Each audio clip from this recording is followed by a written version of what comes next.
Do you need to increase the depth of your squat? Well, I'm going to show you today that what you might be doing to do that is completely opposite of what you should be doing.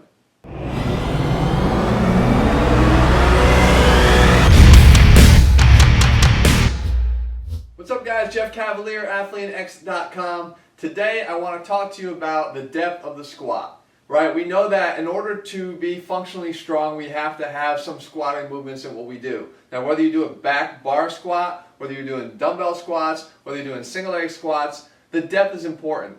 Because if you cut short the depth, a lot of times we tend to put a lot of pressure forward into our knees. And you could also have other problems linked to that too, where our low back tries to take over and do too much work as well. So we want the proper depth. We want to be able to get down to around parallel to the ground. And this is sort of what it looks like for a lot of people. If we get in here and we try to go down, what you'll see is they can't get quite down far enough until their heels start popping up off the ground. Now why is that? Mostly it's because of calf tightness. Could be though because of ankle mobility issues. Alright, so we have to address that. If we're ever going to get down to a parallel position here with the squat, we have to have adequate mobility of our ankles. So let me put this down and show you what most guys do who know they have that problem.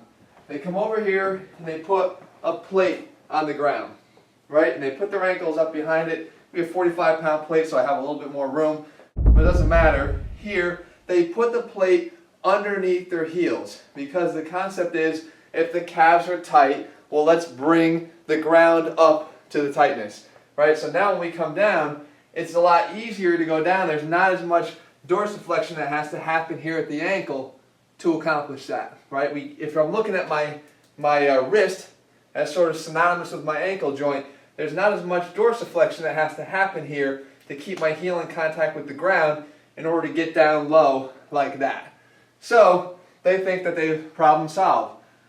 I can tell you that if you try to take that out into the field with you, if you're an athlete, you're not going to be able to carry your plate with you. Okay, so that's not going to work, and it's really just a band-aid for a problem that actually needs to be fixed.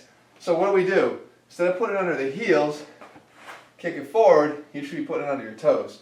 Now, do you squat like this? No. You use it as a mobility technique before you squat. So you come down here, you can hold on to the bar, in front of you, just a squat rack. You come in there and you try to engage your tightness.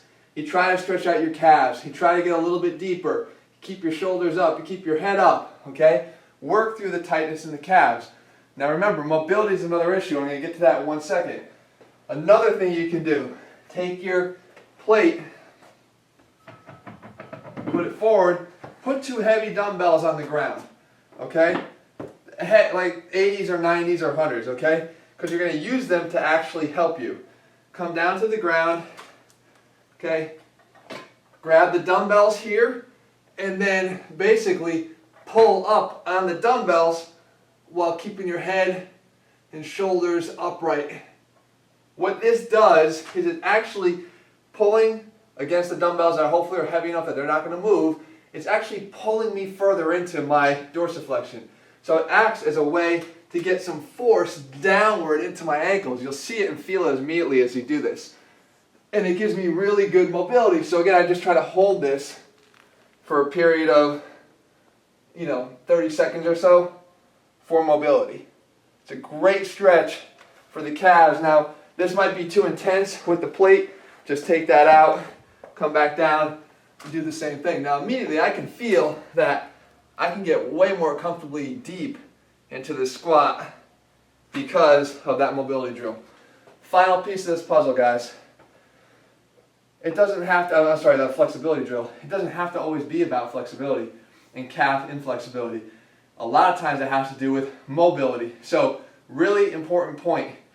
With the mobility of the ankle, I don't care how deep you try to get. If you have a mobility issue, the talocurl joint in the ankle, which is basically the talus in the front, the part of the foot wrapping through here, gets jammed in as you go into dorsiflexion. You're literally hitting bone on bone with the tibia and fibula above. Okay, so as you're trying to push it's not going anywhere. So there is a mobility technique in physical therapy where we want to get this bone to come forward while this one goes back.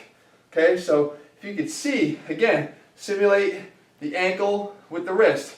It's the same joint, okay, on the ground. As I go into dorsiflexion, these bones right here go down and backward, right? They go down and back, down and back. This bone would come forward, this one would go down. So watch what we do. Come over here, again, advanced mobility. Set up 2 of the elastics bands here and put them around your ankles. Okay, anywhere low against the squat rack. Now, remember, they're just above. I suggest wearing pants, guys, so it's not rubbing against your skin here, but they're just above the ankle joint. Okay, so right in through there and back. Walk back a few steps. Now, right there. What have I created? I've created that force this way. Now, when I go down into my dorsiflexion, here, deep, it's even easier. Way easier, because I've got some of this actual self-mobilization going on. Alright, so you're here, you can find that you're going to get way deeper. Don't worry about squatting like this right now. We're talking about doing it as a mobility drill prior to squatting. So now, when I come out of here, again, I can increase this by putting my toes up on the plate. But when I come out of here, now, after doing just a few of those drills, and I get down, I mean, it's easy for me to get down to 90 degrees. I'm not butt winking in here. I'm not rounding my shoulders here. My chest stays up. I come down. My heels are in contact with the ground. And I've accomplished exactly what I was trying to without doing the things I told you you shouldn't. So, guys, strength training can be a little bit more scientific if you allow it to be. And I think if you're going to spend your time trying to get results doing what you're doing, then it's worth the extra bit. It's worth applying the science to what you're doing so that you can get a more functional result from it. And in this case, squatting lower, squatting properly is going to keep your knees healthy, your back healthy, get your legs stronger, and get you the results that you were looking for in the first place.